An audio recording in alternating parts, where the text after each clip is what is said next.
In this tutorial, I'm going to show you how to mask in Premiere Pro 2026. If you are using Premiere Pro 2026, you may have noticed that the mask feature has moved from where it used to be under opacity to under the object masking tool in the toolbox. To access the masking tool, you need to click and hold the object mask tool, and over here you will find these three tools that used to be under opacity: the ellipse mask tool, the rectangle mask tool, and the pen mask tool. So for example, if I want to mask this face over here, all I need to do is to come over here and select the ellipse mask tool, and then come over to the program monitor over here and click and drag to draw an ellipse. You can hold shift to create a perfect circle, and as you can see, this mask has been created over here, and you can drag to position it to the center. Now there are several new features added to the mask effect. For example, if I want this motion to be automatically tracked, all I need to do is to come over to Effects Control under the unassigned mask. Under the ellipse mask, I'll select track selected marks forward and backward, and Premiere Pro will automatically track my subject's face all through the clip. To see this mask, simply drag the ellipse mask tool over here down to opacity and release it, and you can see the marks that we've created over here. Alternatively, if you want to manually track this mask frame by frame, all you need to do is to select frame over here, and under Effects Control, Premiere Pro is going to add keyframes under Transform and Path.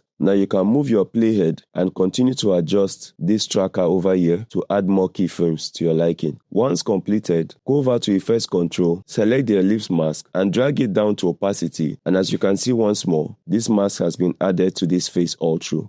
To use the AI Object Mask Tool feature, I'm going to move over to this other clip over here and select it. Come over to the toolbox over here and select Object Mask Tool. And if you hover over the program monitor, you will notice that it automatically highlights several objects on your monitor. So for example, if you want to highlight this object, you can select it. And if you want to highlight more subject, you can select the other object over here and come over here under the Object Mask and select Track, select Forward and Backward. And automatically Premiere Pro will select multiple objects and track them across the entire clip. Once completed, select the object mask and drag it down to opacity. And inside opacity, you have the option of increasing the feather.